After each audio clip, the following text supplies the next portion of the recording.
Good evening, beautiful people. Poppy the Awesome here. I just left group, so I guess it's time to do a little more step 5 work since I'm in a recovery frame of mind. Okay, so we were working on step 5 because it's May. And step 5 is admitted to ourselves and to another human being the exact nature of our wrongs. So in this exercise, honesty, open-mindedness, and humility are the 3 keys to making step 5 smooth and productive. I picked this tonight because humility's in here about half a dozen times. And I'll explain why. Are you more honest, open-minded, and humble after working step 4? I think I'm equal honest and open. I've been that way for a while. And humble, I'm struggling with, which is part of why I want to talk about it, because I'm struggling with it. Because of all these classes and the things that I'm doing in the communities I'm in, a lot of what we talk about is building confidence and belief in ourselves. And I'm finding it very difficult to see what that line is between confidence where you sound like a jerk versus, does it come across as pompous versus humble? I don't know. I'm getting stuck on that a little bit. And it's funny because humble was something that we talked about in Kansas GA a lot. Like I remember Brian one night bringing in a whole article about humility, and he had picked the topic for me. So I must have always come across as very, I'm going to go with confident instead of unhumble. I don't know what unhumble would be. The next question, in what ways are you more honest, open, and humble? And like I said, I think I've been honest and open-minded for quite a while.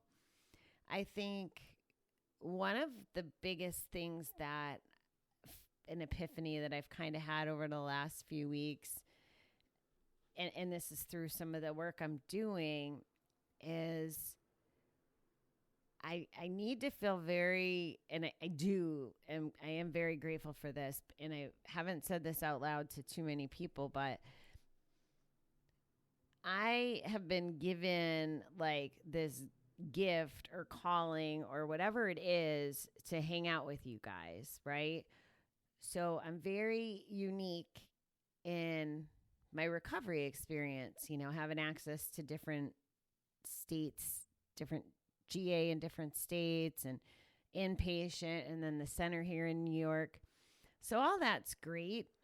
But if I didn't have the persistence and personality, to go, okay, I'm going to start a podcast, or I'm going to take this classwork and I'm going to stick with the classwork, and even if I'm not 100% confident all the time, I'm still being very brave in putting myself out here. I mean, I could barely say the V word, 3 years ago. I don't even know. I probably only been using it for about 2 years. And now I'm going to be in a podcast in the fall called Vulnerable, that crazy V word.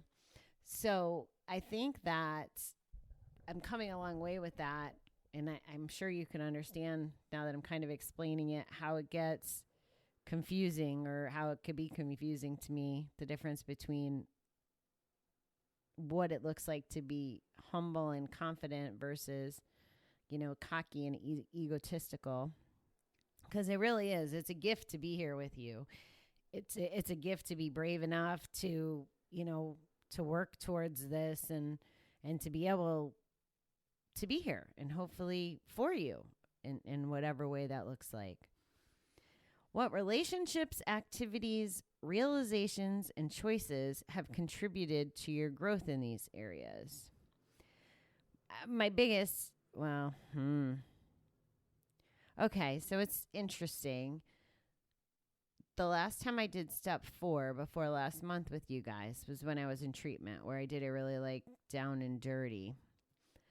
And there was a lot of things that I had told the chaplain, and in my mind, okay, now that they're done, it was like a clean slate. And like, I just got rid of this stuff, like the bad behavior. Like, now I said it, and as long as I don't do more bad behavior, I don't have to necessarily relive it. So that was pre the last relationship I was in. Fast forward to doing step 4 with you guys. Now that relationship has ended and I'm in a different place completely. And now my opportunity areas, I think, my step 4 defects look a little different. And my growth is a little different, because I would have said, and I don't know that I did, I can't remember exactly, but if I had said to the chaplain, one of my defects is I don't allow myself to be vulnerable. But on the other side of this relationship, I did learn how to be vulnerable. I did learn how to, communicate better, where that might have been a defect before. So I'm really glad that I got to take another inventory with you guys. And, as I still continue to sort through whatever that 2.5 years of my life was,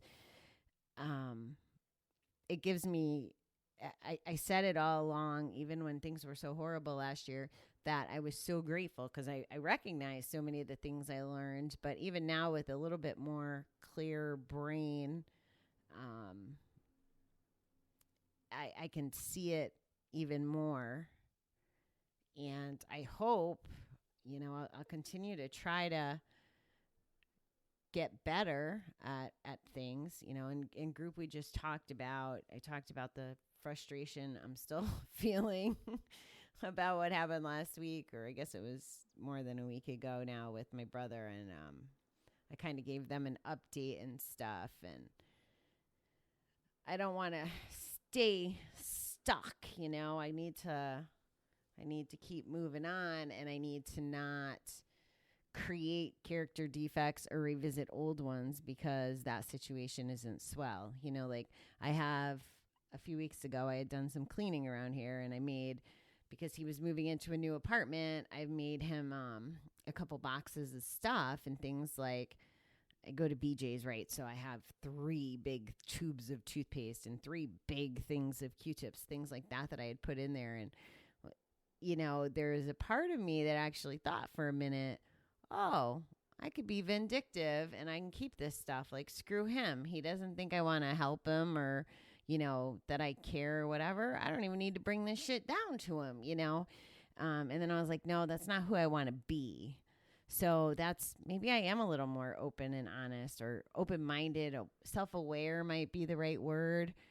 Trying to figure that stuff out as I go. I guess I don't know all the components that would make me who I want to be when I grow up some more, I guess. However, I can hear the voices whenever there's a behavior or a thought that doesn't align with who I want to be. It's very clear. That voice is like, yo, Bobby, hey, you don't want to be that person. You want to be Bobby the Awesome. You can't do that way. And that was something I just said in group 2, was that one of my accountability things is practicing what I preach. I'll sit in a group and someone will be having real feelings, but I might see them as wrong, or I might see the situation without the emotional attachment, and I'm pretty blunt about it. So, I tell them the truth as I see it on the outside, and I try to be just as blunt with myself. And I tell myself, well, you have to practice what you preach. If you were preaching to somebody in the room that they should do X, Y, Z, well, then you need to do X, Y, Z. So it's interesting. So that's where relationships and realizations kind of came in. The next thing asks us to, this must be one of the writing books, but to write about how you intend to keep yourself honest, open-minded, and humble as you take action. I think my strategies would be, well, honest, I've been 1,000,000% transparent with you guys, and I will continue to do that. And things like being here with you every morning and every night are what keep me being able to be honest. If this was a situation where I got so distressed by, being cooped up, and I knew, a way to gamble or whatever, you would know that something wasn't right if after 37 or 38 days of every morning and every night talking to you, something wasn't right. So, and that's just an example. Maybe you wouldn't, because this isn't, live time, but the point of, by being accountable and showing your face where you need to show your face. Uh-oh. Sorry, my thing's going to go wacky. I don't want music to jump all over this. I guess I'm going over my time limit. Anyway, I totally lost my train of thought. So I guess I'll finish up this page and be on our merry way. Oh, how do you intend to keep yourself that way?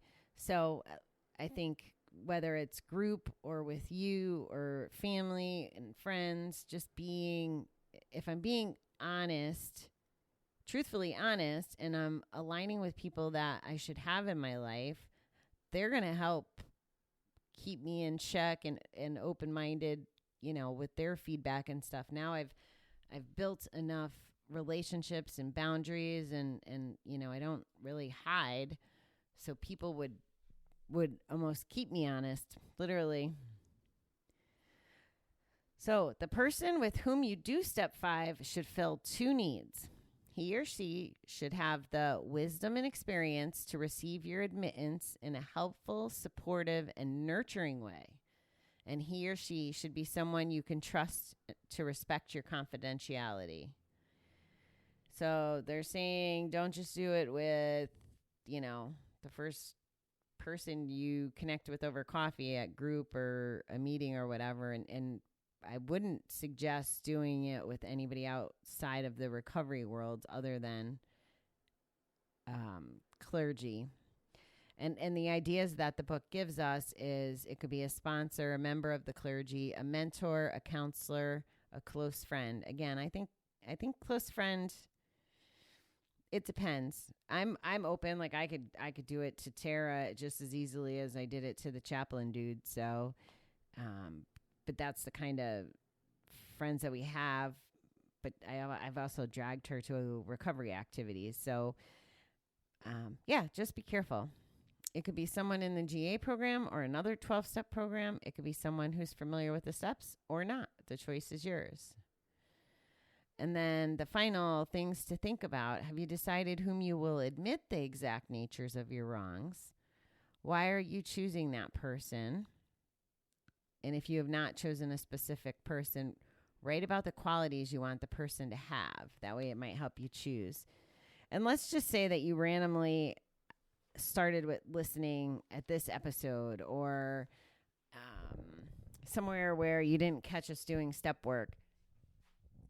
Every month there is, I speak to whatever month step it is. So if you wanted to work on some of the step work yourself and explore it, maybe, you're not ready to spill the beans to someone, but start exploring it. There's a little bit of guidance and my thoughts on it that you're welcome to check out. Okay, I went over my time, and I guess I'm going to go to bed, at least soon, so that we can go for our bike ride in the morning. There we go, giving you some more accountability. All right, everybody, thanks for listening. I will see you in the morning.